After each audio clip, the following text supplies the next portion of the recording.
it has been proven that these lockdowns are not sustainable, and it can't be that so many days, more than 600 days after the first lockdown, we only have one policy instrument to respond to COVID-19, which is a lockdown.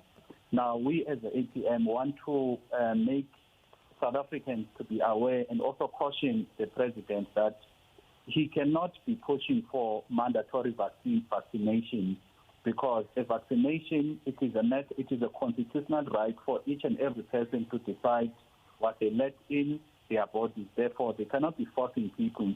Also, I think the human rights violation whereby employees are forced by the employers to vaccinate if they want to keep their jobs. That is something whereby we as the ATM would not agree with, because we cannot coerce people to vaccinate.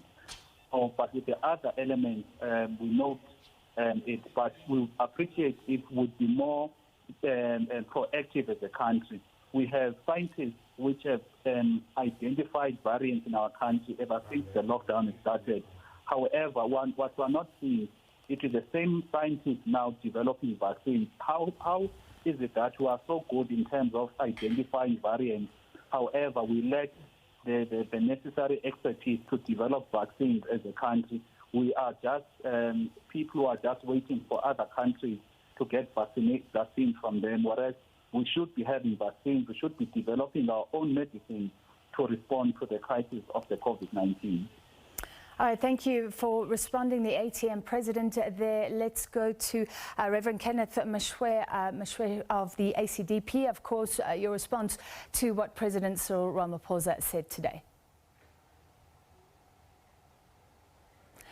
All right, we just lost him. If you've just tuned in, you didn't hear the president earlier. No change to the lockdown level, but some concern about the Omicron variant, saying that scientists were watching that, applauding South African scientists and condemning the rest of the world that almost immediately imposed those travel bans. Calling for courage around vaccinations, talking about incoming vaccine mandates, saying there is broad consensus for that. The president tonight also talking about the booster vaccines.